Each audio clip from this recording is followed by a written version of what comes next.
नमस्ते, मैं डॉक्टर शैलेश पहले आयुष संजीवनी आयुर्वेदा यूट्यूब चैनल में आप सबका स्वागत करता हूँ। आज हम इम्यूनिटी के बारे में जानकारी लेंगे। इन दिनों लगभग सारा विश्व जानलेवा कोरोना वायरस से फैली बीमारी यानी कि कोविड-19 की चपेट में है। हालांकि इस कोरोना वायरस के संक्रमण का शिकार अभी तक ज़्यादा उम्र के लोग हो रहे हैं, लेकिन कोरोना वायरस से फैलने वाली बीमारी किसी भी उम्र या लिंग के व्यक्ति को हो सकती है। आजकल लॉकडाउन में लोग एक ही चीज इंटरनेट पे ज्यादा ढूंढ रहे हैं, वो कि इम्यूनिटी कैसे बढ़ाएं। कुछ लोग तो मेडिकल शॉप में जाके इम्यूनिटी बढ़ाने वाली दवाई लेके खा रहे हैं। क्या सच में 1-2 दिन या 1-2 हफ्ते ऐसी दवाई खा के इम्यूनिटी बढ़ेगा? मेरा आंसर ना है, क्योंकि इन दवाई के साथ हमें आयुर्वेद की दिनचर्या का पालन करना भी अनिवार्य है। तो क्या है ये आयुर्वेदिक दिनचर्या? क्या है व्याधि क्षमत्व? इम्यूनिटी क्यों कम होती है? इम्यूनिटी बढ़ाने के लिए आयुर्वेदिक में क्या ट्रीटमेंट दे सकते हैं? इसके बारे में सभी डिटेल्स हम इस वीडियो में जानेंगे।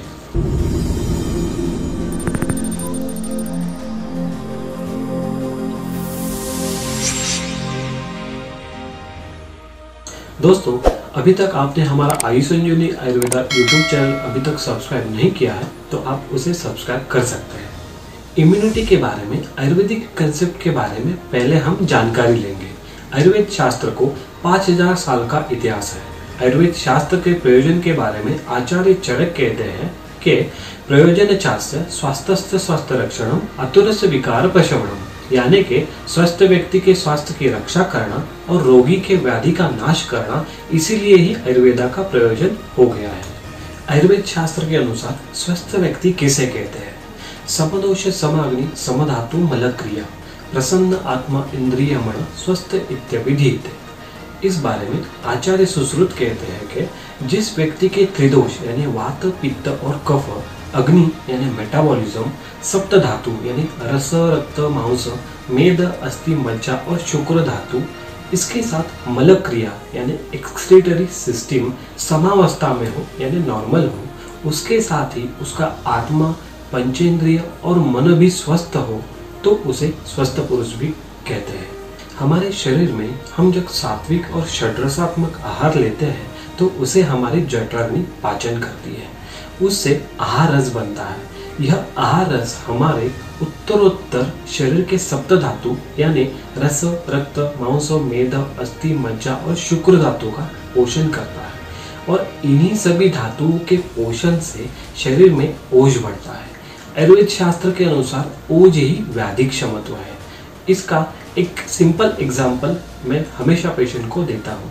जैसे हमारे गांव में एक बड़ी टंकी होती है, उस बड़ी टंकी से पानी पाइप में आता है और पाइप में सभी घरों से नल में जाता है। सिंपली उसी तरह ही हमारा पाचन संस्थान एक बड़ी टंकी है, और उस पाचन संस्थान से हमारा आहार रस पूरे रस, रक्त, मांस, मेद, अस्थि, मज्जा और शुक्र धातु में जाता है। इससे हमारे शरीर का पोषण होता है। आयुर्वेद शास्त्र के अनुसार ओज ही व्याधि क्षमत्व होता है। यह ओज हमारे शरीर को रोगों से लड़ने की शक्ति देता है। इम्यूनिटी कम होने के कारण क्या है? उम्र के हिसाब से कुछ चीजें हमारे इम्यून सिस्टम को अफेक्ट करती है। हमने ऐसी 10 चीजें निकाली है जो कि हमारे इम्यून सिस्टम को डिस्टर्ब करती है।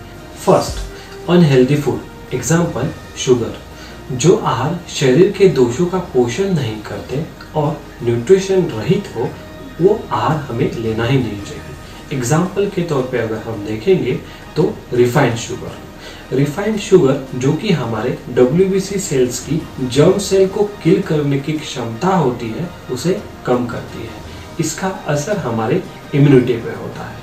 कुछ लोगों को एनोरेक्सिया यानी भूख कम लगना, इससे भी न्यूट्रिशन डिफिशियंसी होती है, जिसका अफेक्ट डायरेक्टली इम्यूनिटी पे होता है। Second one, alcohol. Excessive alcohol consumption body में मेटाबोलाइज नहीं होता और बॉडी में टॉक्सिन्स बढ़ते हैं, जिससे लीवर फंक्शन स्लो होता है और विटामिन का एब्सॉर्प्शन और स्टोरेज फंक्शन कम होता है, जिसका असर डायरेक्टली इम्यूनिटी के ऊपर होता है। Third one, smoking. Excessive smoking की वजह से बॉडी में निकोटीन, आर्सेनिक और हाइड्रोजन साइनाइड जैसे केमिकल्स बढ़ते हैं, जो कि बॉडी के सभी सिस्टम को हानिकारक होते हैं। एक्सेसिव स्मोकिंग से होमोसिस्टिन लेवल बढ़ने के चांसेस ज़्यादा होते हैं। Fourth one, disturb sleep. लगातार स्लीपिंग पैटर्न में डिस्टर्बेंस और कम नींद की वजह से हमारे शरीर में साइटोकाइंस का प्रोडक्शन कम होता है। साइटोकाइंस हमें बाहरी इन्फेक्शन से बचाते हैं, इसीलिए हमें हमारा डिस्टर्ब स्लीप का पैटर्न जो है वो कम करना है। हाई स्ट्रेस, ज़्यादा स्ट्रेस की वजह से सीरम कॉर्टिसोल लेवल हमारे ब्लड में बढ़ते हैं, जिससे ब्लड को नरिशमेंट कम मिलता है। उसका डायरेक्टली अफेक्ट हमारे इम्यूनिटी पे होता है। Junk food, high fatty diet, fast food की वजह से ओबेसिटी होती है, जो कि हमारे WBC का एंटीबॉडीज करने की क्षमता को अफेक्ट करती है। ओबेसिटी की वजह से मेटाबॉलिक डिसऑर्डर और हार्मोनल डिसऑर्डर होने के चांसेस ज़्यादा होते हैं। पुअर वाटर इंटेक, रिसर्च यही कहता है कि हमारे शरीर में लिक्विड का इंटेक कम होने से शरीर का रेजिस्टेंस मैकेनिज्म कम होता है, उसका असर हमारी इम्यूनिटी पे होता है। लैक ऑफ एक्सरसाइज, एक्सरसाइज से स्ट्रेस कम होता है। एक्सरसाइज हमारे WBC और एंटीबॉडीज को बढ़ाता है। फिजिकल एक्टिविटीज से हमारा नेचुरल डिटॉक्सिफिकेशन होता है। जो लोग फिजिकल एक्टिविटीज नहीं करते उनका इम्यूनिटी कम होने के चांसेस ज़्यादा होते हैं। हेवी एक्सरसाइज, हमें हमारे शरीर के कैपेसिटी के हिसाब से ही एक्सरसाइज करना चाहिए। रिसर्च के अनुसार 60 to 90 मिनट से ज़्यादा अगर हम एक्सरसाइज करते हैं तो वो हमें नहीं करना है।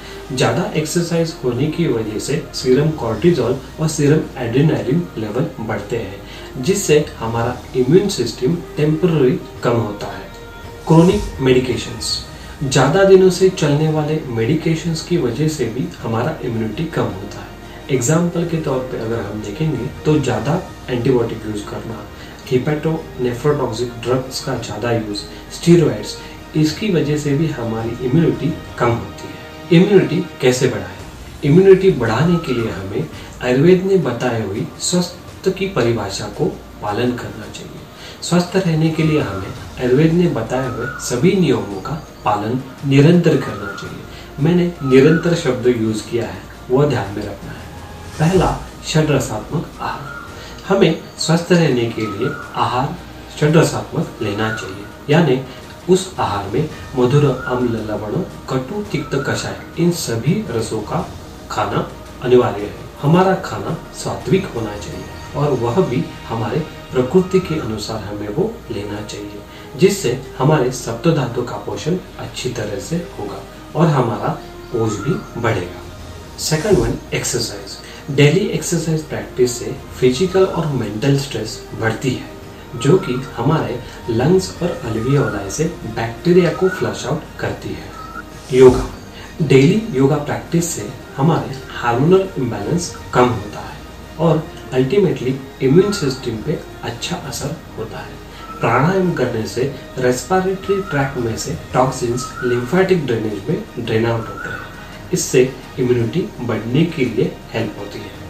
ट्रेडिशनल स्पाइसेस, भारत एक ट्रेडिशनल स्पाइसेस का खजाना है। पूरी दुनिया में जितने स्पाइसेस खाने में यूज नहीं होते उससे कई ज़्यादा स्पाइसेस हमारे डेली खाने में होते हैं। इंडियन स्पाइसेस में ऑक्सीजन रेडिकल एब्सॉर्बेंस कैपेसिटी ज़्यादा होती है, जो सेल डैमेज कम करती है। एग्जाम्पल के तौर पे अगर हम देखेंगे तो तेजपत्र और हल्दी, इन स्पाइसेस में क्रोनिक डिसऑर्डर्स में सिस्टमिक इन्फ्लेमेशन कम करने की क्षमता होती है। लंघनम परम औषधम, आयुर्वेद शास्त्र में लंघन को परम औषध माना गया है। इसमें हमें हफ्ते में एक बार उपवास करना है। लंघन से बॉडी नेचुरली डिटॉक्स होता है, लेकिन ज़्यादा उपवास भी करना कभी भी अच्छा नहीं होता। बायोलॉजिकल क्लॉक, हमें अपना बायोलॉजिकल क्लॉक फॉलो करना चाहिए, जिसमें खाने से लेकर सोने तक का हमारा शेड्यूल फॉलो करना होता है। इससे हमारी इम्यूनिटी बढ़ने के चांसेस ज़्यादा होते हैं। च्यवनप्राश, हमें हर रोज़ सुबह खाली पेट च्यवनप्राश लेना चाहिए, वह भी निरंतर लेना चाहिए। ऐसा नहीं है कि जब भी सर्दी खांसी हो, जब भी कोई इन्फेक्शन हो तभी हमें च्यवनप्राश चालू करना है, नहीं। हमें ये रसायन चिकित्सा की तरह डेली च्यवनप्राश लेना कभी भी हमारे शरीर के लिए फ़ायदेमंद होगा, उससे इम्यूनिटी भी बढ़ेगी। रसायन औषधि, रसायन औषधि आयुर्वेद की अनमोल देन है। यह केवल औषधि व्यवस्था न होकर आहार विहार एवं आचार रसायन का विशिष्ट प्रयोग है, जिसका उद्देश्य शरीर में उत्तम धातु पोषण के माध्यम से दीर्घायुष्य और रोग प्रतिकारक क्षमता बढ़ाना है। रसायन औषधि के सेवन से मनुष्य को दीर्घायुष्य, व्याधि क्षमत्व, आरोग्य, वर्ण, प्रभाव, उत्तम स्वर और देह की प्राप्ति होती है। एग्जाम्पल के तौर पर अगर हम देखेंगे तो रसायन औषधि में आंवला, हरितकी, अश्वगंधा, शतावरी, पुनर्रवा, गिलोय, ब्राह्मी, जीवंती आदि श्रेष्ठ औषधियाँ होती है। इनका यूज हमें वैद्य की सलाह से लेना कभी भी फायदेमंद होगा। यह काउंटर मेडिकेशंस नहीं है, क्योंकि आयुर्वेद शास्त्र के अनुसार रसायन औषधि हमें एज के हिसाब से, धातु के हिसाब से, स्रोतस कौन सा इन्वॉल्वमेंट है उसके हिसाब से, दोष और प्रकृति के हिसाब से, काल यानी कौन सा सीजन चल रहा है उसके हिसाब से, और कोई कोमॉर्बिड व्याधि उसके साथ है तो उसके लिए अलग रसायन औषधि हम दे सकते हैं। इसीलिए हमें यह औषधियाँ वैद्य की सलाह से ही लेनी कभी भी फायदेमंद हो सकती है। कोरोना से बचने के लिए एवं इम्यूनिटी बढ़ाने के लिए हमारे भारत सरकार के आयुष विभाग ने दी गई सभी सूचनाओं का पालन हमें करना है। उम्मीद है आपको यह वीडियो अच्छा लगे। Thank you.